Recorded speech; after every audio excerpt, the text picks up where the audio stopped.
vamos lá para o YouTube, o link está aí, porque a gente já vai começar. Muito bem, o tema de hoje é o rito ordinário no processo administrativo disciplinar. É bom lembrar o seguinte, no processo administrativo disciplinar, chamado PAD, a gente tem dois ritos. O rito ordinário, que é o mais longo, e um rito sumário para apenas 3 situações. Então, se o servidor cometeu infração disciplinar sujeita a demissão, que seja uma dessas 3, ou seja, abandono de cargo público, inassiduidade habitual ou acumulação ilegal de cargos públicos, qualquer uma dessas 3 causas de demissão vai ensejar o processo administrativo disciplinar no rito sumário. A gente pode fazer uma outra live para tratar do rito sumário. Nesta live aqui, que se inicia agora, a gente vai abordar o rito ordinário, o rito mais longo, mais detalhado. Você já está acompanhando aí na tela, olha só, vou destacar aqui para você, a gente está tratando do processo administrativo disciplinar, tá aí.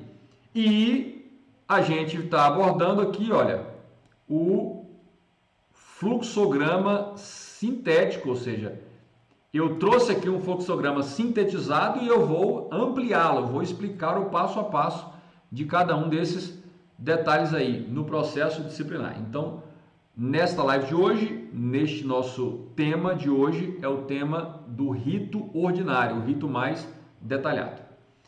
Pois bem, o que é o processo administrativo disciplinar? É um procedimento destinado a apurar supostas infrações disciplinares cometidas por um servidor estatutário, no caso aqui regido pela Lei 8.112, e vale lembrar que nos estados, no DF, nos municípios, os respectivos estatutos dos servidores civis estaduais, distritais e municipais vão trazer um procedimento muito parecido, com pouquíssimos detalhes diferentes do que a gente vai ver aqui, que é o procedimento. Então, de início, eu queria destacar para você o seguinte, da hora que o processo se inicia, até o momento em que ele termina com um julgamento ou não, ele vai transcorrer 3 fases principais. Então, o processo administrativo disciplinar, o PAD, no rito ordinário, ele vai ter 3 etapas importantes. Aí na sua tela está em azul. Eu vou só passar rapidamente. Olha, a instauração, o inquérito e o número 3, o julgamento. Então grave uma coisa. Quais são as 3 fases do processo administrativo disciplinar no rito ordinário? A instauração, está aí, o tópico 1. O inquérito, e aí você pode até completar aí à mão, inquérito administrativo ou simplesmente inquérito. E o tópico número 3, o julgamento com a decisão ou absolvição aplicando a penalidade ou absolvendo o servidor das acusações que lhe foram imputadas. Muito bem. Este esquema que eu estou apresentando, esse primeiro esquema, é o macro. É uma visão panorâmica macro do que é o processo, onde ele começa com a instauração e ele termina com o julgamento, cujo resultado pode ser a absolução ou o resultado pode ser a condenação do servidor com a aplicação da sanção disciplinar cabível.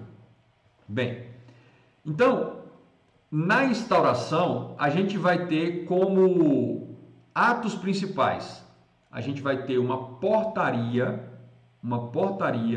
da autoridade que a lei diz ser a competente para punir, uma portaria dela vai instaurar o procedimento e nessa portaria instaura-se o procedimento, inicia-se o procedimento administrativo disciplinar, designando uma comissão, um grupo de servidores para conduzir as investigações. Então grave uma coisa, quem vai instruir, conduzir e praticar, realizar a quase totalidade dos atos do processo disciplinar não é a autoridade competente para punir. A autoridade competente para punir, ela vai ter duas participações importantes.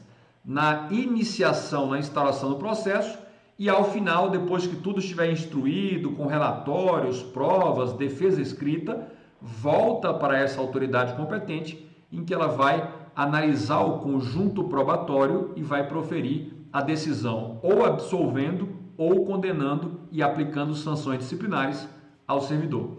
Então, o mais importante que a gente vai destacar aqui, olha, nesta fase, é a instauração. A instauração ela se dá por meio de uma portaria. Por meio de uma portaria. Tá aqui.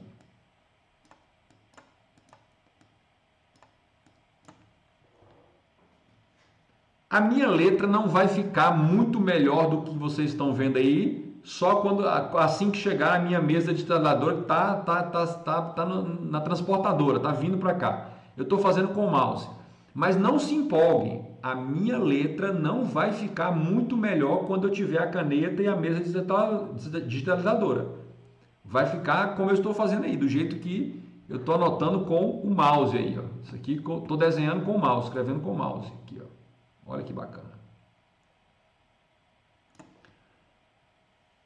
O mais comum, o mais frequente, 99% das vezes, e assim que você vai considerar em prova, porque é assim que aparece, a autoridade competente vai baixar uma portaria instaurando o processo e imediatamente já designando uma comissão.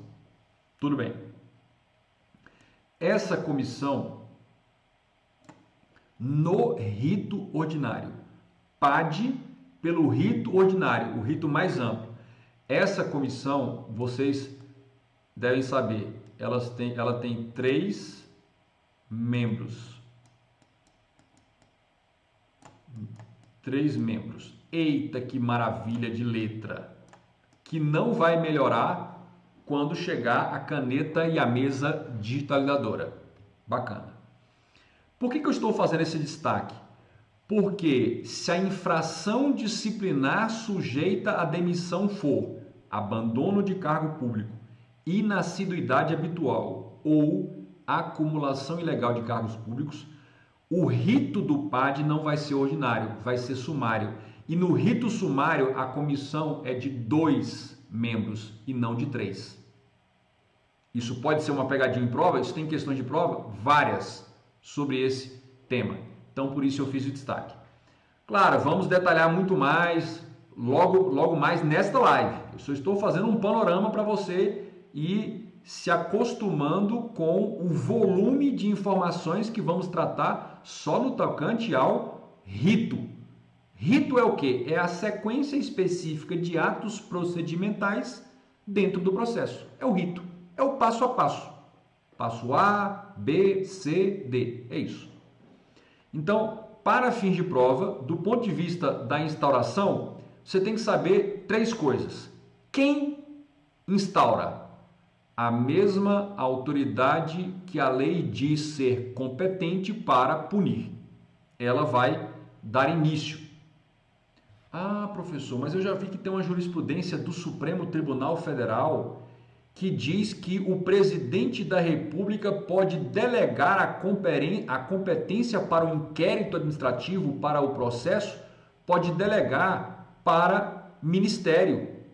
No caso, pode concentrar tudo e delegar para a Controladoria Geral da União, para esse ministério. Isso é verdade. Então, se houve delegação, quem estará exercendo a competência será aquela autoridade designada. Mas tem de verificar se o presidente delegou também a competência para instaurar o procedimento disciplinar e ele ficar só com a competência para decidir. Então, isso a gente avalia lá no ato delegatório. Mas eu te acrescento essa jurisprudência do STF. É possível delegar a condução, instauração e condução do PAD para ministro de Estado, ou seja, presidente para um ministro, governador para um secretário de Estado? É possível. Mas a competência para decidir ao final é indelegável. A competência para decisão, absolvendo ou condenando o servidor, é indelegável. Então, primeira questão importante no tópico 1, instauração. Quem é que instaura? Normalmente, a autoridade competente para punir. Se eventualmente a prova mencionar que essa competência para instaurar e para conduzir o processo pode ser delegada, você já sabe que tem a jurisprudência do Supremo que diz que sim. Segundo aspecto, qual é o instrumento jurídico, o meio jurídico? Como é que se materializa essa vontade de instaurar? Por meio de uma portaria. E qual vai ser o conteúdo dessa portaria? Essa portaria vai designar uma comissão de 3 membros, no rito ordinário. Essa portaria vai descrever de forma objetiva as supostas infrações e os dispositivos legais em que ela se enquadra. Então a portaria vai designar a comissão de 3 membros, quem são os membros dessa comissão, e vai descrever a conduta em que aquele servidor supostamente incorreu, a infração disciplinar.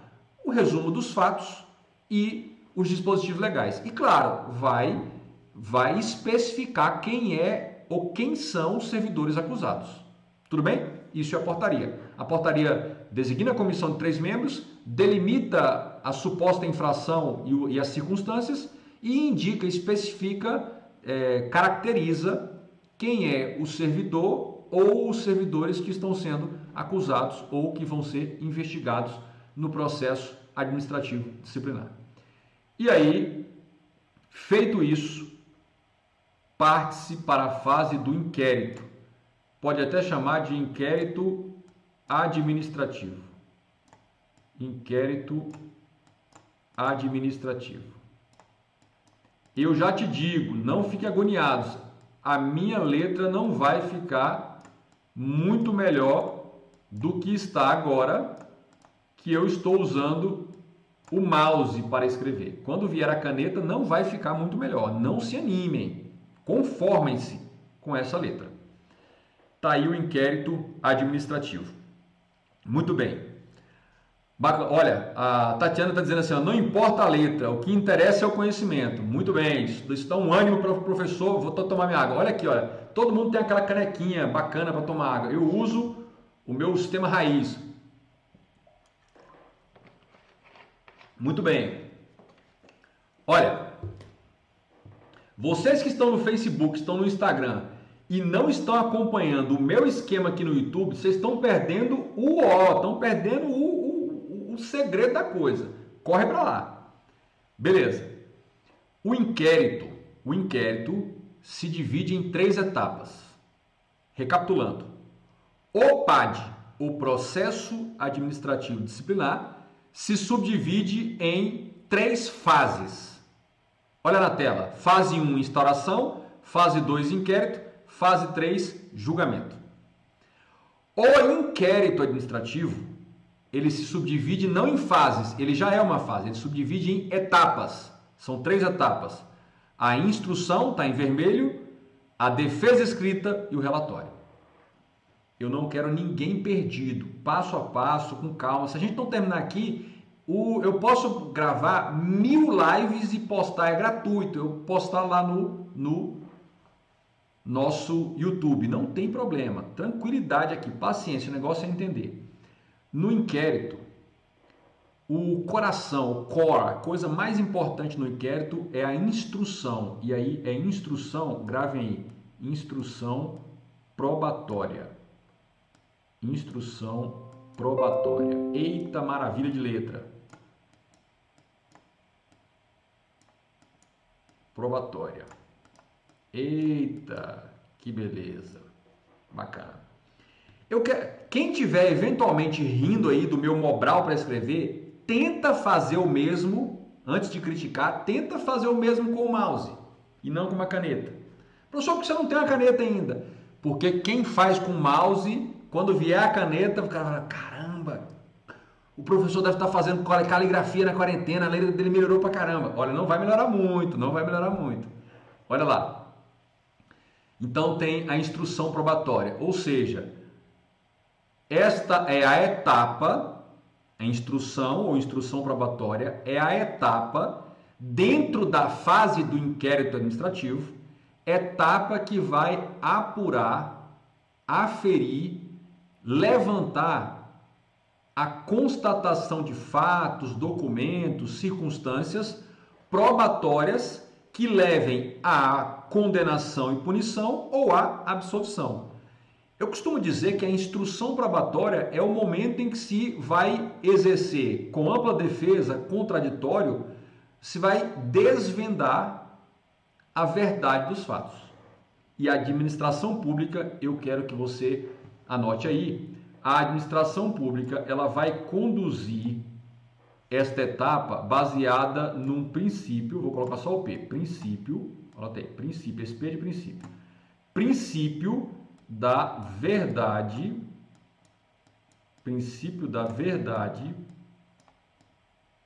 Olha, não é que eu estou ficando bom nesse negócio de escrever com mouse? Eu sei que vocês estão tendo uma agonia aí. Verdade material. Ah, esse M ficou show.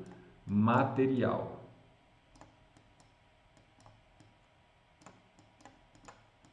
Ah, meu Deus, pronto. É bom que se eu escrevo lento, vocês têm tempo de escrever com toda tranquilidade, fazer uma florzinha, botar uma canetinha colorida, tranquilo, isso ajuda a memória. O que significa isso? A administração não pode se contentar apenas com aquilo que o interessado, a parte, o acusado trouxer ao processo. Ela tem que fazer o máximo de diligências, verificações, buscas necessárias para encontrar a verdade verdadeira, como se existissem duas verdades.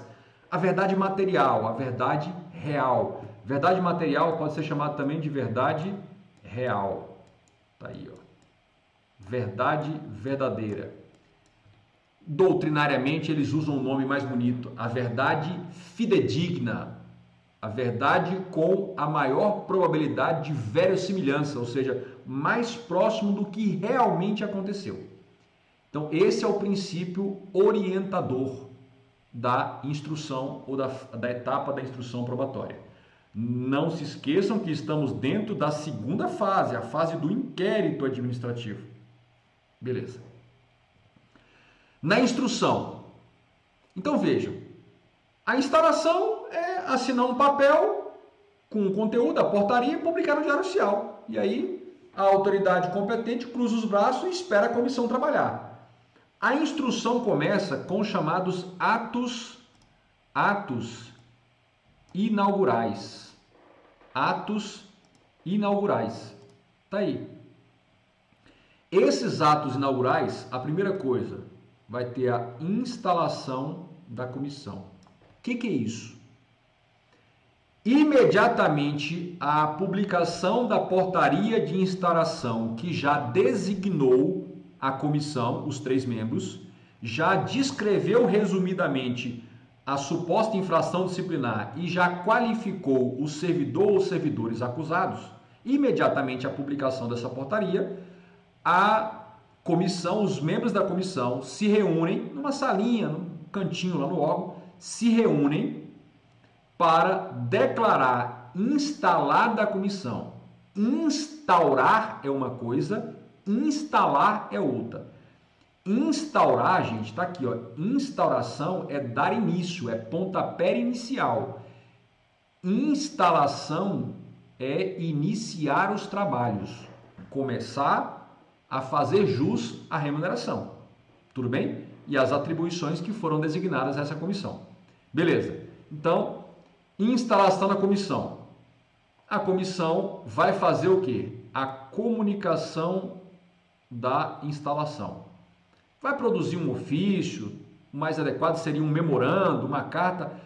Vai produzir um documento que será encaminhado uma cópia para a autoridade competente e a outra vai ficar constando dos autos. Se forem autos eletrônicos, vai ficar arquivado lá. Um documento dizendo o seguinte: aos tantos dias do mês tal, do ano tal, na sala número X, do andar tal, da sede do órgão entidade X, a comissão designada pela portaria tal, número X, da autoridade fulano de tal, publicado no Diário Oficial do dia tal, que designou essa comissão, iniciou os seus trabalhos com as seguintes tarefas.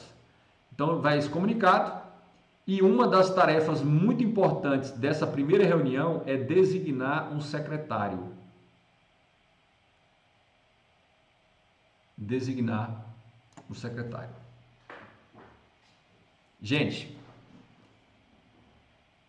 e das duas, uma. Ou essa live vai ser maratonada até o próximo Natal, ou a gente vai deixar o conteúdo a ver navios. E é muita coisa para falar. Não importa.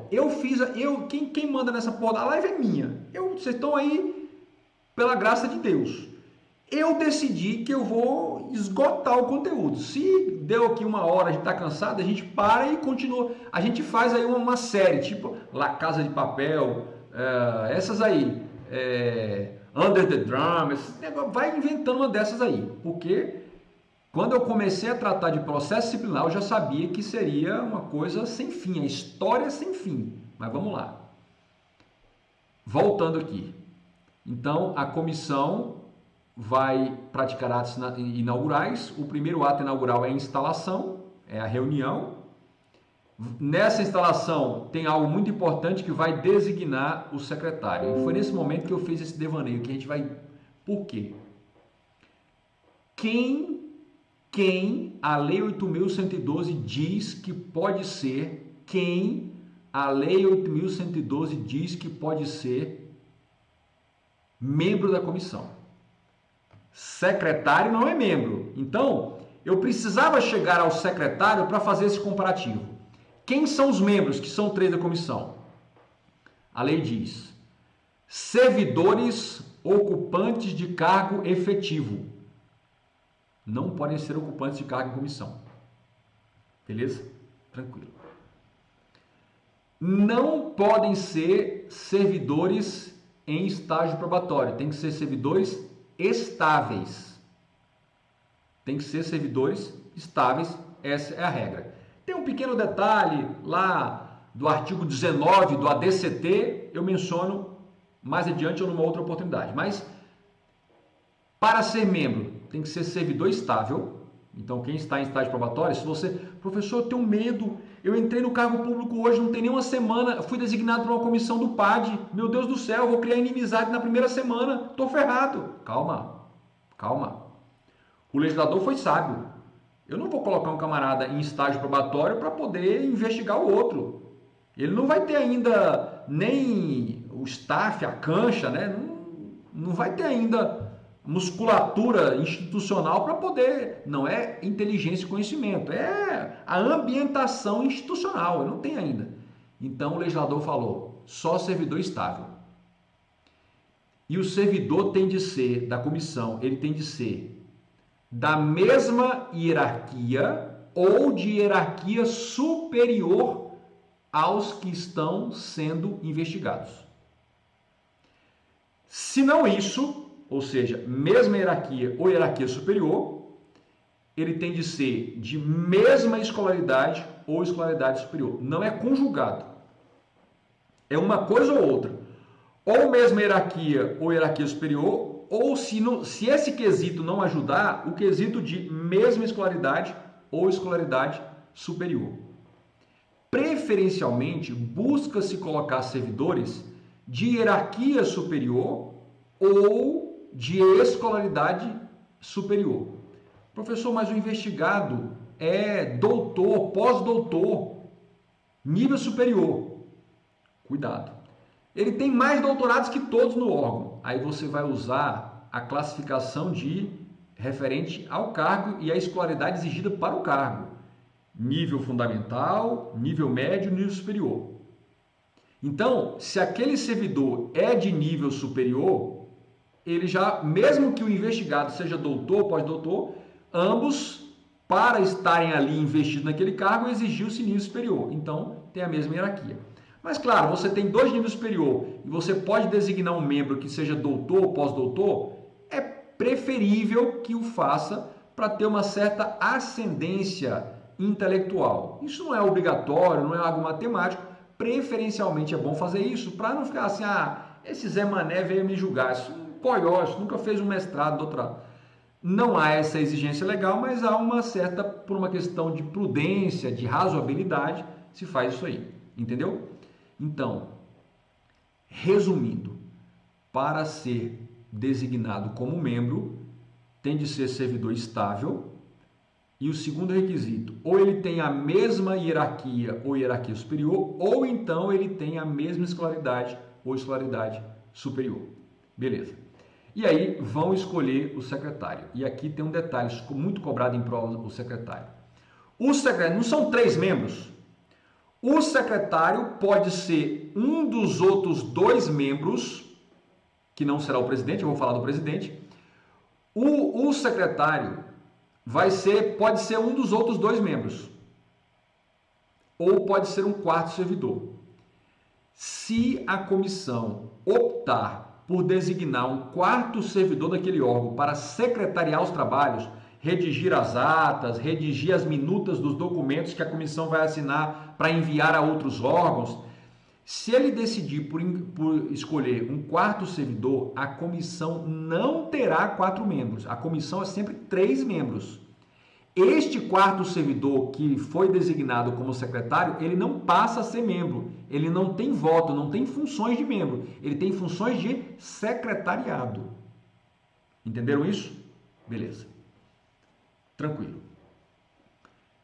Agora, nesses autos inaugurais, então, se a gente fosse pegar a ordem certa, a comissão designa ou, na verdade, a própria portaria designa um dia ou um prazo, na verdade é um prazo, tem 10 dias, tem 5 dias, tem... A portaria que designou a comissão já vai dar um prazo para ela se reunir. Neste prazo, os membros se reúnem e ali é iniciados os trabalhos. Quem será o presidente da comissão? A comissão tem de ter um presidente, um líder, um condutor, um dos 3 membros. Quem é que escolhe o presidente? Pensa comigo a lógica. Vai votar entre eles? Vai tirar na porrinha, no palitinho, na moeda, no Jankenpô, 0 ou 1? A própria autoridade que escolheu os 3 membros já indica na própria portaria um deles para ser o presidente. Então, no momento em que se instala, que se faz a primeira reunião da comissão, o presidente já está indicado. Ele foi indicado aonde? Lá na portaria. E aí, o presidente, conversando com os outros membros, chega a um consenso de escolher um secretário dos trabalhos, que pode ser um dos outros 2 membros. Aí ele vai acumular a função de membro com a função de secretário, vai ter uma tarefa a mais, não tem problema. Isso é muito comum.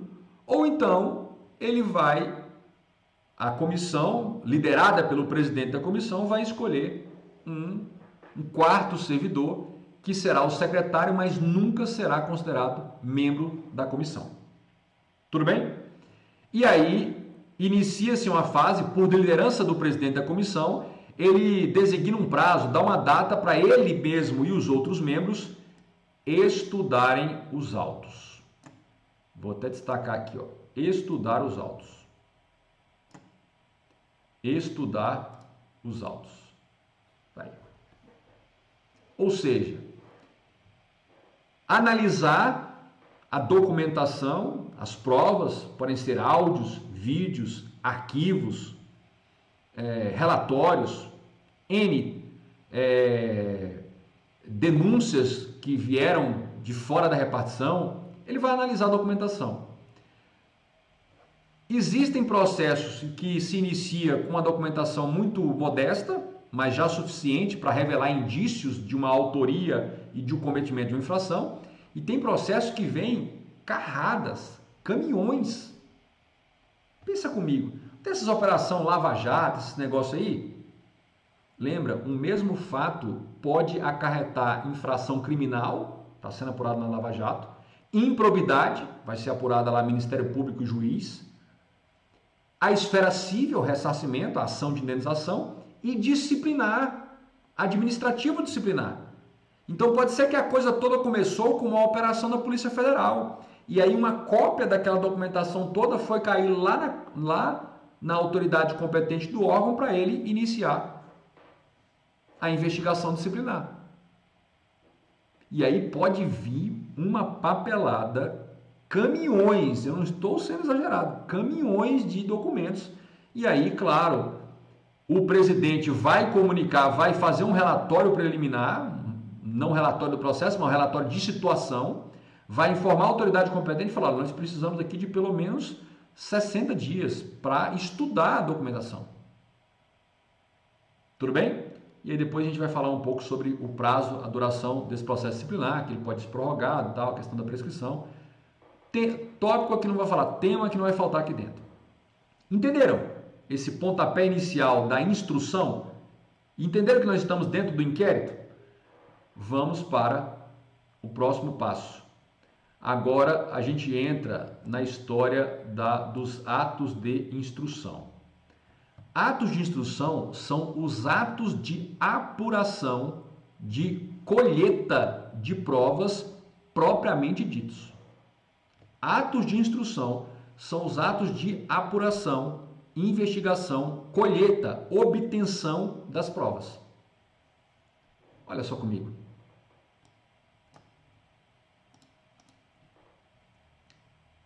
Notificação do servidor. Notificação do servidor.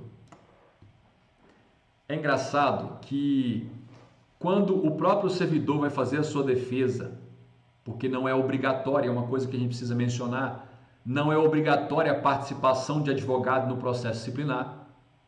Não sou eu que estou inventando isso. Anotem aí, súmula vinculante número 5 do STF. A súmula vinculante número 5 do STF deixa claro que é dispensada, não é obrigatória a defesa técnica por advogado no processo disciplinar. É uma faculdade que o acusado tem para usar ou não, ele pode optar ou não por ter advogado. Isso está na súmula vinculante número 5 do STF.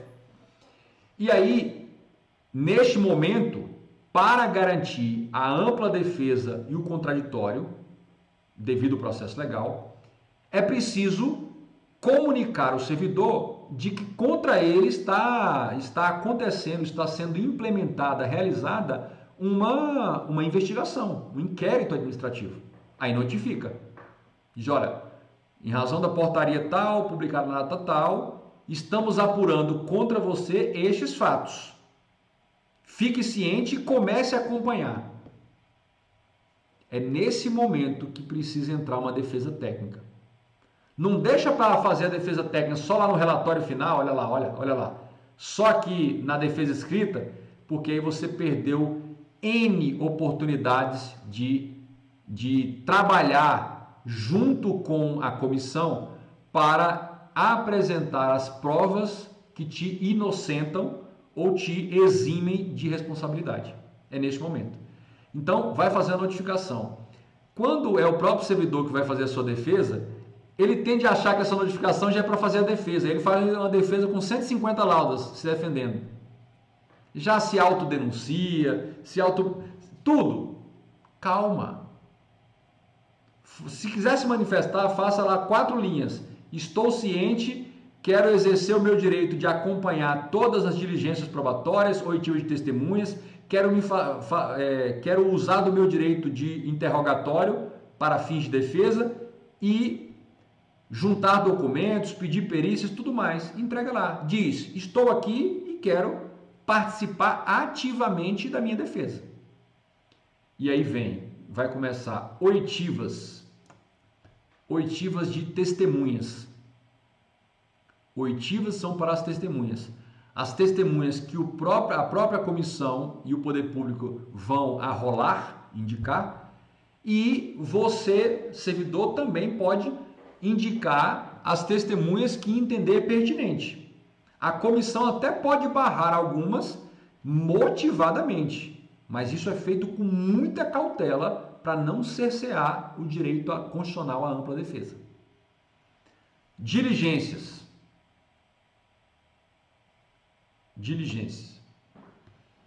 Diligências são providências.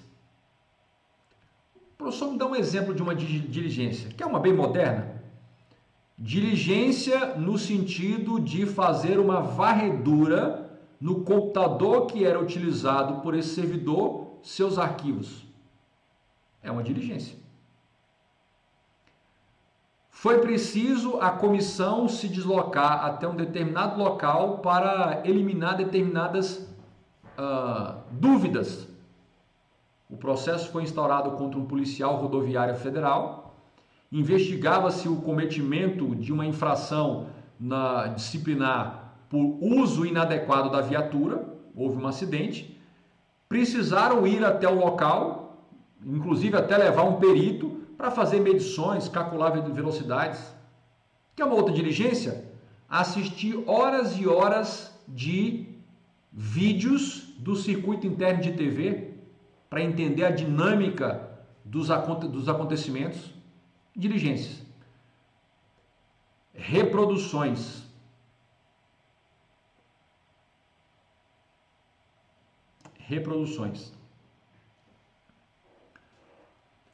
O servidor que está sendo acusado de revelar segredo que tomou conhecimento em razão do cargo que exercia, está alegando em sua defesa preliminar até, ou está suscitando o fato de que no seu computador de trabalho tinha uma espécie de cavalo de Troia, de software, de malware instalado por hacker, que toda vez que ele enviava um e-mail interno, aquilo era desviado para vazar na imprensa. Então vamos repetir essa operação, vamos reproduzir isso, vamos colocar alguém para enviar um e-mail como se fosse ele e vamos colocar o pessoal da TI monitorando essa reprodução do processo de enviar o e-mail interno para saber se está acontecendo ou não. Vamos monitorar isso. Então vamos reproduzir aquela. Então pode ser a reprodução de um ato, de um procedimento, reprodução de cópias de documentos, consultas.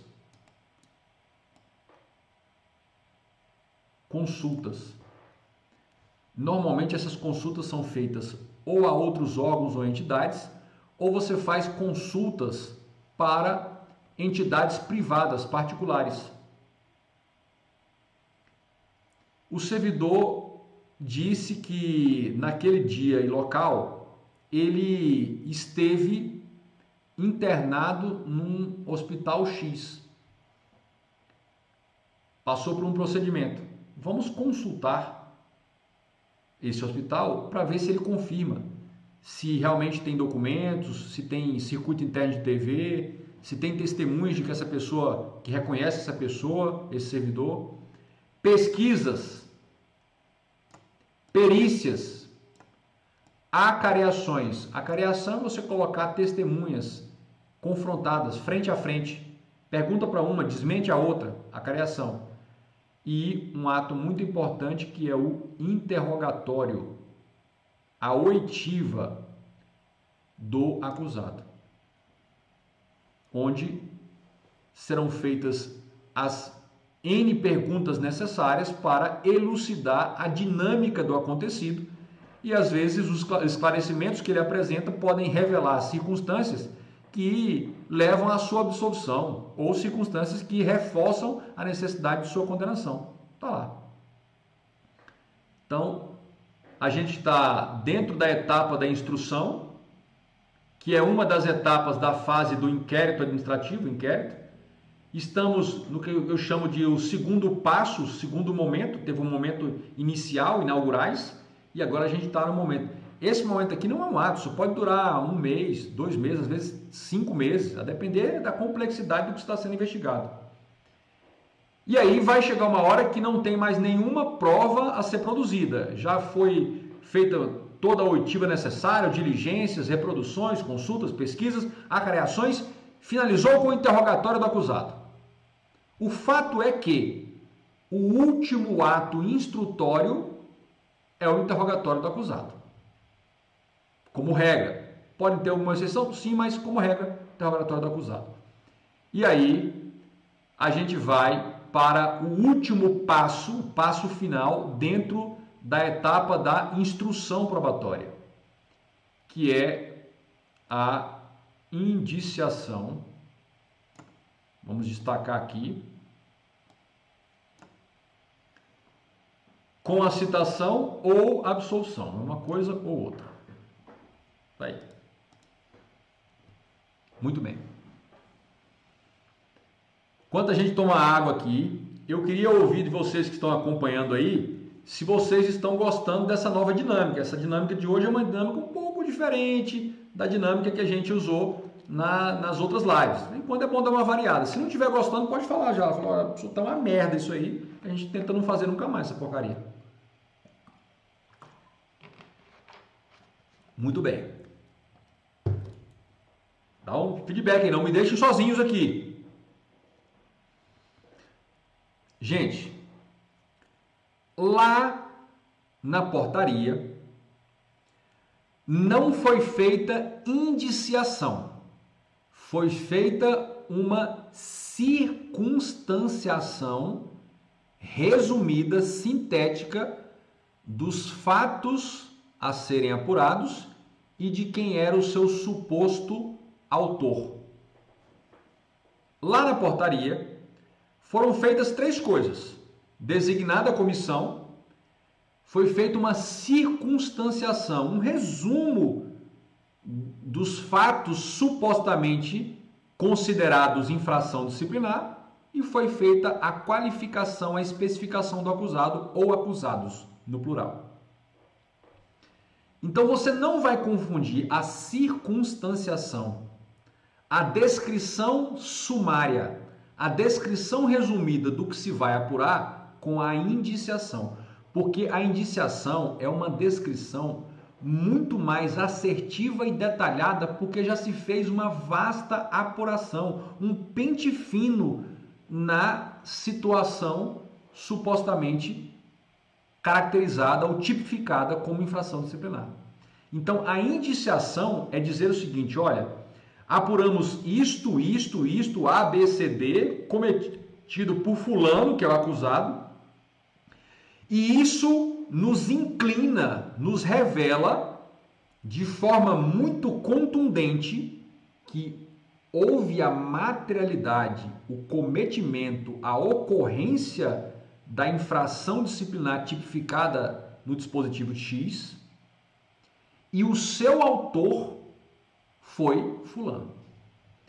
Indiciar é você relatar, agrupar, articular os indícios. Os indícios positivos da autoria de quem cometeu e da materialidade, ou seja, do fato tido como infração disciplinar. Indiciação vem de indícios e mais especificamente de um conjunto de indícios positivos que indicam para a efetiva ocorrência da infração disciplinar e de quem é o autor, de quem cometeu essa infração disciplinar, lá nos termos do artigo 132 da 8.112 e também do artigo 117 da 8.112. Tudo bem? Então, nesta fase, ou seja, terminada a instrução probatória, podem haver elementos suficientes para indiciar. Indiciar significa a reunião articulada e argumentada de todos os indícios probatórios para sugerir a punição desse servidor. Aqui ele não vai ser punido ainda. Aqui a coisa ficou séria. É dizer para o servidor, olha, por tudo que nós apuramos, muito provavelmente, ou há uma alta probabilidade de que você tenha cometido tal infração disciplinar. Isso já é definitivo? Absolutamente não, porque tem ainda a defesa escrita que pode fazer uma outra análise, revelar outros fatos e inclusive juntar novos documentos, ainda dá tempo. Se for feita a indiciação, tem que ser feita a citação. E quando a gente fala de citação, é óbvio que você tem de comparar com a notificação. Com a notificação. Olha aqui, olha.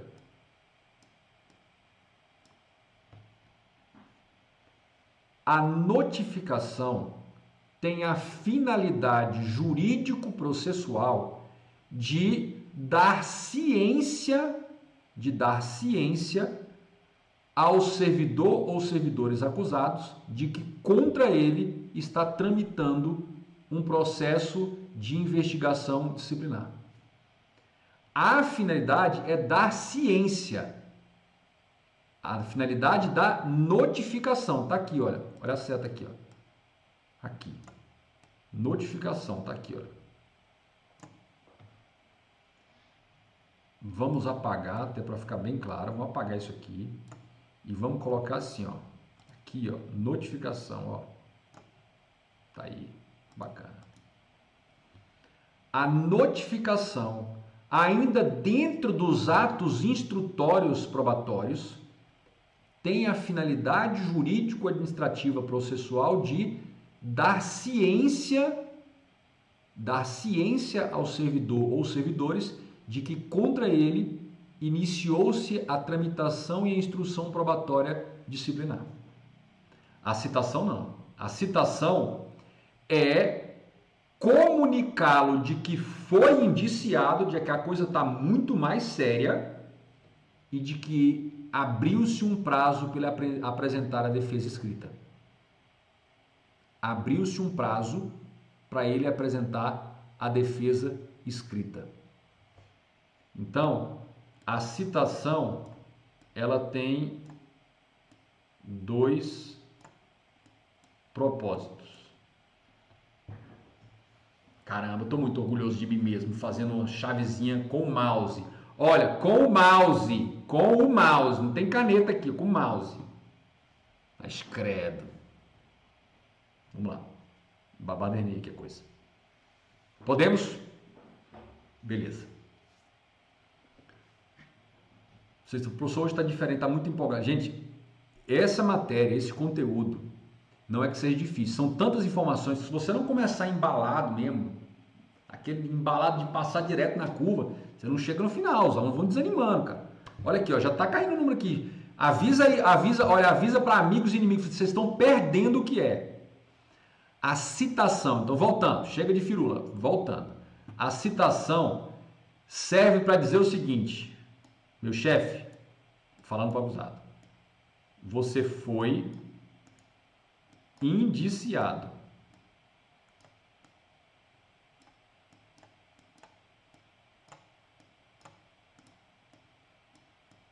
Caramba.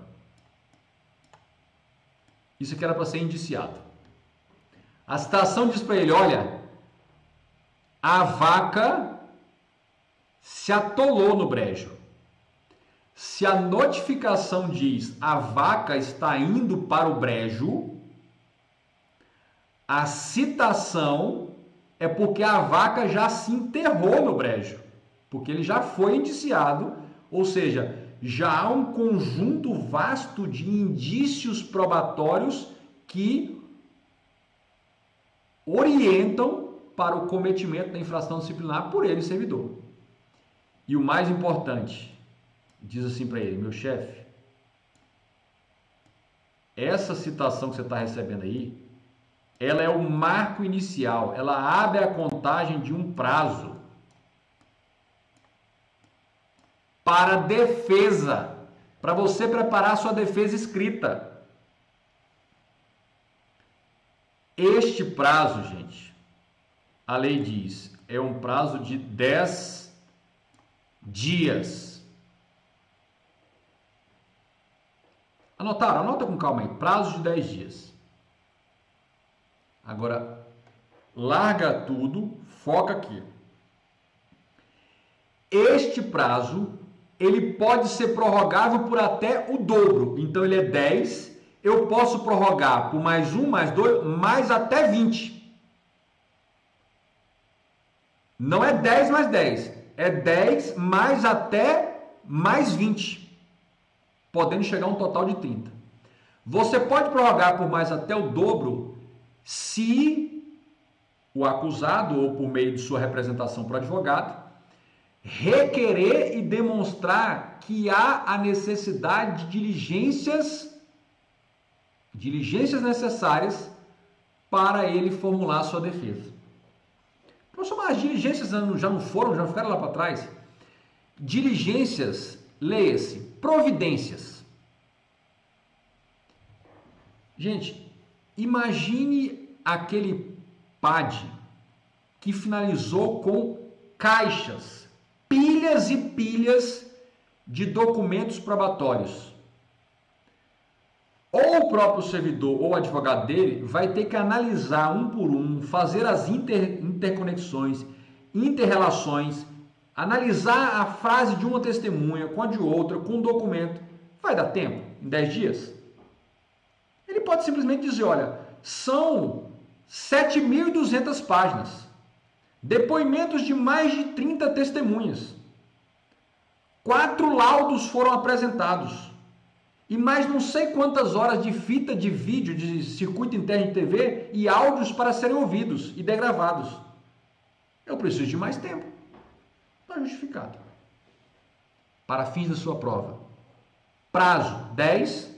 Esse prazo é improrrogável? Às vezes cai em prova. Está errado. Esse prazo é prorrogável por mais até um dobro. É 10 mais 10? Não. É 10, podendo prorrogar por mais até 20, podendo chegar a um máximo total de 30. Bacana? Beleza. Agora, isso aqui é para um acusado. Eita, fiz uma baderna aqui, ó. Será onde é que estava aqui? Se ficar fora dos quadros, vocês me avisem aqui. Perdi o prumo aqui, eu acho que aqui dá. Pronto. O prazo de 10, prorrogável mais até o dobro, se for apenas um acusado. Mas se no processo... pronto. Ixi, foi demais. Eu já vi que foi demais. Vou voltar um pouquinho aqui. Porque eu tenho um retorno aqui. Sou chique, eu tenho um retorno aqui no tablet aqui. Vamos voltar só um tiquinho aqui. Para ficar bacana aqui. Pronto. Vamos voltar só um pouquinho aqui. Eita, foi muito. Aí. Pronto. Será? Vamos ver como é que ficou. Agora... Se o processo for instaurado contra 2 ou mais, pode ser 200, 2.000, 2 ou mais acusados, este prazo já não será mais o prazo de 10 dias. Será prazo de... Eita, deixa eu apagar aqui que eu fiz uma coisa errada aqui. Será o prazo de 20 dias. Prorrogável por mais até o dobro, ou seja, mais até 40, podendo chegar a 60. O único acusado, prazo de 10, prorrogável por mais até o dobro, máximo até 20, daria no máximo total de 30. 2 ou mais acusados, prazo 20 dias, prorrogável por mais até o dobro, mais 40, daria um total de 60 para a defesa de todos eles. Todos apresentaram defesa. Acontece que a instrução probatória não tem propósito único e exclusivo punir, acusar e punir, condenar. Não. É desvendar. O propósito da instrução é desvendar os fatos. Desvendar. E aí pode acarretar a absolução. Absolução sumária. Gente, posso confessar aqui, na época que atuava como advogado, atuei muito. Nos primeiros casos que eu atuava, eu todo empolgado, eu falei, cara, eu vou matar esse caso aqui, vai arquivar sem indiciar. Faca na caveira, faca nos dentes. Vou defender o cliente. Gente, eu consegui um arquivamento. Fui atrás de prova e tal, não sei o quê.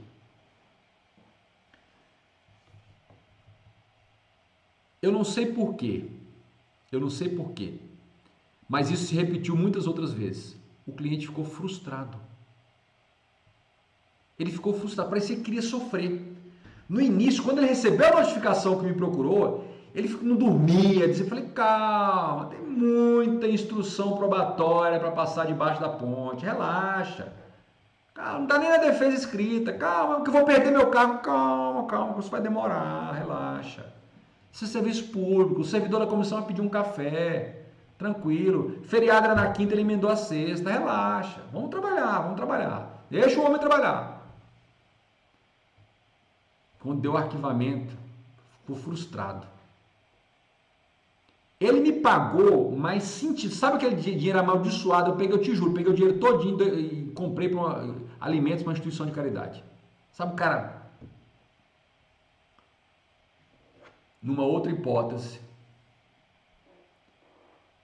peguei um caso que era situação ganha, mas eu deixei ele ir até o julgamento. E ganhei no julgamento. Nossa, esse homem... Sabe aquela sensação de ganhar no último minuto da prorrogação, do segundo tempo da prorrogação? Na extensão, o juiz deu 1 minuto a mais no segundo tempo de 30 minutos da prorrogação da final do campeonato. Rapaz, esse homem doutor, não quer receber o dobro? Eu pago o dobro. Ele salvou a minha vida. Ele e outros ficaram com a sensação de que eu era melhor profissional se tivesse ganhado na última fase. Vai entender, né? Gente, quando se faz um belo trabalho aqui na fase 2.1.2 e esse trabalho produz bons frutos, é absolvição aqui. Nem vai para julgamento, relaxa. Nem faz defesa escrita, olha. Relaxou, relaxadão. Tranquilo. Não tem o que fazer. Não tem o que fazer. Olha isso aí. Muito bom, não é isso? Tranquilo. E aí, a gente vai apagar aqui, olha. Beleza. Mas se não sair o resultado, a absolvição, aí não tem, é defesa escrita. A gente já sabe o prazo. Detalhe, recapitulando, repetindo, sendo chato mesmo, súmula vinculante número 5 do STF. Essa defesa escrita não precisa ser feita por advogado. Ela pode ser feita pelo próprio servidor, não tem problema. Ela pode ser feita por uma outra pessoa a quem o servidor outorgou poderes por meio de um mandato, uma procuração, que não seja advogado. Pode ser o servidor, advogado ou não. Pode ser um advogado contratado, sim. Pode ser uma terceira pessoa a quem o servidor deu poderes para elaborar a sua defesa, que não seja advogado. Agora, e aí a lei diz isso, se o servidor deixar transcorrer em albis, em branco, deixar expirar o prazo e não apresentar sua defesa escrita, calma. O presidente da comissão de licitação, a comissão do PAD, vai designar um outro servidor, preferencialmente da mesma repartição, da mesma hierarquia e mesma escolaridade, preferencialmente mesma hierarquia, mesma escolaridade, do mesmo setor, da mesma repartição, porque ele conhecia os fatos do servidor acusado. Vai designá-lo como defensor dativo. Então, aqui, quem podem ser os responsáveis ou autores da defesa escrita? O próprio servidor, o advogado contratado por ele, alguém a quem ele tenha dado poderes que nem seja advogado, ou o defensor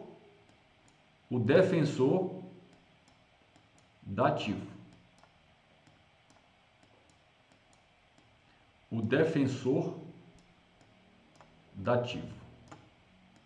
Dativo de dado, de apresentado pela administração. Dativo. Em outras palavras, não existe PAD que vá para julgamento final sem defesa escrita. Não existe revelia aqui.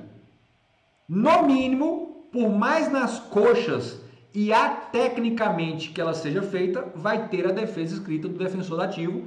E quem será esse defensor dativo? Um outro servidor, preferencialmente da mesma escolaridade, da mesma hierarquia, mesmo cargo, e que trabalhe no mesmo setor que aquele servidor acusado trabalhava, porque ele está mais próximo dos fatos, tem mais condições de formular uma defesa tecnicamente razoável. Depois da defesa, aí a comissão, isso aqui vem um relatório. O relatório é responsabilidade da comissão.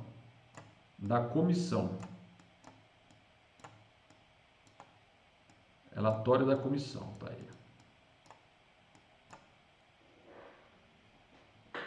a comissão vai fazer o cotejo, a análise minuciosa de todas as provas, todos os fatos que já estão documentados nos autos do processo disciplinar, vai considerar absolutamente todos os argumentos articulados na defesa escrita, juntamente com as provas que foram anexadas pela defesa, vai fazer o contejo e a ponderação de tudo isso, vai relatar fidedignamente, sem omitir nada, tudo isso, provas produzidas, argumentos de defesa, vai produzir um relatório e ao final vai concluir esse relatório sugerindo uma decisão, opinando uma decisão, ou de absolvição ou de condenação com a penalidade cabível. Então, esse é um relatório opinativo conclusivo. E aí depois vai para o julgamento.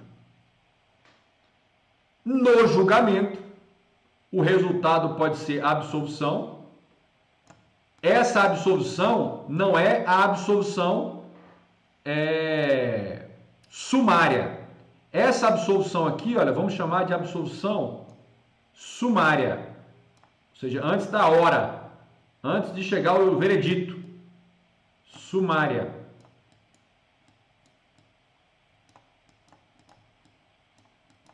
A gente vai analisar isso com mais calma depois. E essa absolvição aqui é a absolvição de mérito.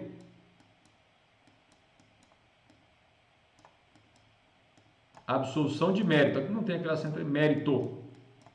Considere que isso aí seja mérito. Por quê? Porque essa absolvição aí, ela vai ser fundamentada em quê? Ela vai dizer, olha,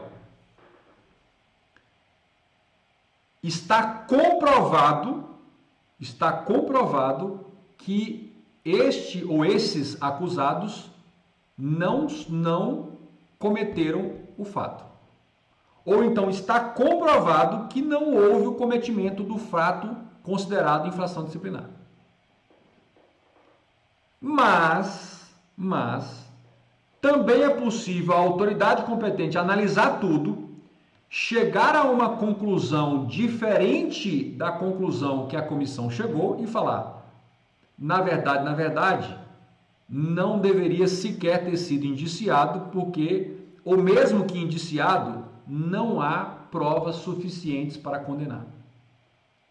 A absolvição pode ser, não há provas suficientes que demonstrem a autoria ou a materialidade, o cometimento da infração.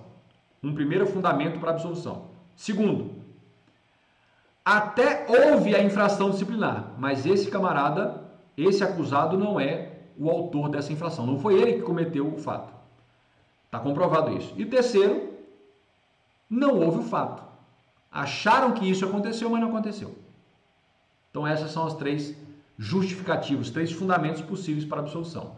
Ou então tem a punição com a aplicação da penalidade cabível. Pode ser demissão, suspensão ou até advertência se apurava-se algo mais grave, mas constatou o cometimento de uma infração só passível de advertência. Então, advertência, suspensão, demissão ou ainda cassação de aposentadoria ou de disponibilidade. A gente pode ver isso num outro momento. Tudo bem? Eu quero que vocês digam e sejam sinceros. Tá faixa preta ou não tá aqui o nosso esquema aqui, nosso passo a passo? Tá bacana ou não tá? Se tiver, compartilhe com Deus e o mundo. Se não tiver, deleta, xinga, vai nos comentários. A ser ruim assim lá no inferno. Mas o fato é que nós fizemos um pente fino, muita coisa, muito detalhe. Sei que a cabeça de vocês pode estar pesada, que ninguém tem pressa, hoje ainda é feriado. E eu quero combinar uma coisa com vocês. Nosso próximo episódio da live, episódio 22, a gente vai prosseguir daqui e a gente vai detalhar muito mais. Eu vou te dar só um spoiler. Olha só o que nós temos para ver. Olha só, o passo a passo. Olha isso. O professor entra em pânico. Não, calma, a gente vai passo a passo, a gente vai aqui devagar para cá, depois passar para cá, setinha por setinha, explicando. tranquilidade. Vamos apagar aqui para não badernar nosso esquema. Vamos deixar ele virgem aqui, olha. Professor, mas está muito pequenininho. Calma, eu vou poder aumentar aqui, olha. Quando a gente for trabalhar aqui, calma, olha. Vou poder aumentar, a gente vai no passo a passo. Vou poder diminuir, localizar você. Relaxa. Podemos combinar assim? A gente vai finalizar aqui. E aí, no nosso próximo episódio, a gente vai avançar um pouco mais no passo a passo dentro desse macro. A gente fez a análise macro das fases do procedimento. Não tão macro assim, porque a gente entrou em alguns detalhes. Mas há muito mais detalhes, sempre trazendo o gancho da lei, de como isso cobra em prova. E aí a gente vai para outra fase. Combinado assim? Muito bem. Então, a gente vai continuar daqui no próximo episódio. Eu já tinha essa programação, eu sabia que daria para fazer uma parte, claro. Eu trouxe essa outra parte aqui para deixar vocês instigados, falar, caramba, agora a gente tem que vir para outra, divulgar para Deus o mundo, beleza. Quem está me acompanhando, não está inscrito, se inscreva no canal, acione lá o sininho. Saibam que as nossas lives é de segunda a quinta, às 21 horas e 5 minutos. Sábado tem uma live especial, ou é com convidado, ou sábado é uma live especial, episódio especial. Divulguem aí para Deus e o mundo, para todo mundo. Obrigado pela participação. Olha, tá crescendo, já estamos crescendo. Comecei com não me abative. Comecei com me acompanhando ali. Já estamos com mais, chegamos a 11, 12 hoje. Eu quero ver com 1000. Coloque aí, hashtag vai bater 1000. Coloque aí, hashtag vai bater 1K. Beleza. Muito obrigado. Faço isso aqui porque compartilhar conhecimento é sempre muito bacana. Vocês veem que eu me divirto aqui com esse negócio. É um momento de diversão também para mim. Claro, muito sério, porque levando informações muito precisas. E lá quando a gente terminar tudo, aí a gente vai fazer uma bateria, vai inverter um pouco, uma bateria gigante de questões, porque vai dar tempo de você revisar. Se você achou que é informação demais, o vídeo vai ficar disponível, você pode rever várias vezes, anotar com calma essa primeira passe, a fase 1 do nosso episódio aí. E aí, na próxima live a gente continua. Muito obrigado a todos, obrigado pela participação, obrigado pelos comentários aí, pelos elogios. Maria dizendo aula top, obrigado Maria. É isso aí. A Maria falou assim, professor, nem sempre consigo ver ao vivo, mas sempre acompanha. Beleza, o negócio é acompanhar para não perder. Assim, vai bater 1K. Então, olha, eu dependo de vocês divulgarem esse negócio aí. Faz a própria mente mesmo, fala, cara, é bom pra caralho, vai lá que é escroto, tal, não sei o quê. Senão a gente não vai bater 1K nunca. Não vai bater 1K. Eu tô fazendo a minha parte. Eu quero perguntar para vocês, quem gostou da capa que eu fiz? Enquete, hashtag, quem gostou da capa que está no canal do YouTube? Dá uma olhada. Vocês não viram que o canal está com a capa nova? Caramba, que capa mais. Quem gostou? Coloca aí, hashtag, quem gostou da capa. Quero ver agora. Agora a gente já está na descontração, vamos contar uma piada, vamos... Vocês têm que falar também comigo, senão, porra, eu desanimo. Vamos ver. Podem falar, porque quando eu editar, isso vai sair tudo. Faixa preta caveira, olha lá o meu amigo Anjinho. Elogio de amigo é sempre para massagear o ego do cara, não é por isso. Ajuda aí. Como que ficou o que vocês acharam da capa? A capa que está no canal do YouTube aí. Tem uma capazinha lá. O que vocês acharam? Olha, a galera, os celulares já acabaram a bateria, a galera que estava ouvindo lá pelo Facebook, pelo Instagram já se foram. Tem que ir mesmo. Tem que acompanhar aqui no YouTube, é isso aí. Não, mas tem uns guerreiros aqui ainda Eu quero que vocês me falem o seguinte, o que vocês acharam da capa? Tava sem capa o canal, colocou uma capa no canal. O que vocês acharam? E aí, ficou bacana ou não ficou? Se não ficou, eu vou tirar agora, vou botar uma tarja preta lá. Foi censurada a capa. Fabiano dizendo isso é o melhor. Não, mais ou menos, o segundo melhor. Eu vou dizer o seguinte, Fabiano, é o seguinte. Em matéria de aula de direito administrativo de caveira, se tiver 2 que prestam no Brasil, procura o outro, porque um tem que estar aqui, cara. Se eu não acreditar que um está aqui, quem é que vai estar? Então, se tem 2 que prestam para dar aula dessa porcaria no Brasil, procura o outro, porque um está aqui, pronto, um está aqui. Maria falou, capa top, bacana. Ainda coloquei uns dizeres ainda, raiz mesmo, é isso aí. Feriadão hoje, eu tô achando que hoje é sexta-feira, essa semana tem 2 sexta-feiras, né? Tá aí, tá bacana. Beleza. Então, acompanhando isso aí. Vamos encerrar. Chega de farra. Muito obrigado. Hoje me empolguei mesmo. Esse tema é um tema que sempre me empolga. Muita informação, muito detalhe. Não é qualquer um que esmiuça esse assunto. Eu acho muito bacana. Chegou mais um retardatário lá, ó. 12, tá lá acompanhando. Bacana. Quem chegou depois, olha. Quem chegou depois, quem chegou na metade, daqui a uns 20, 30 minutinhos no máximo, vai estar disponível no canal para você rever. E você que não está acompanhando, eu vou te dizer uma coisa. Já são com essa 22 lives. Tem 22 episódios de mais ou menos entre 35 minutos a 1 hora e pouquinho. Tem 22 episódios lá. Se você não começar a maratonar isso aí, você não vai conseguir. Já está uma baderna lá. E outra coisa, eu vou me reservar o direito de em algum momento começar a tirar alguns vídeos de lá e vou começar a mocar. E vou até cobrar para assistir, porque essa porra deve prestar. Brincadeira. Continua assistindo. Na verdade, eu quero que vocês acompanhem a série das lives. Para vocês ficarem antenados. Porque daqui a pouco uma live conecta com a outra, que um assunto pressupõe o outro, você vai estar voando. Aí vai achar que a minha live, a live 42, 51, não presta. Ficou desconectada. Por quê? Porque você não está acompanhando as outras. Então, aproveitem o canal. Beleza? É para vocês. Tchau, tchau. É um abraço. Chega por hoje. Valeu mesmo. Chega por hoje. Valeu mesmo.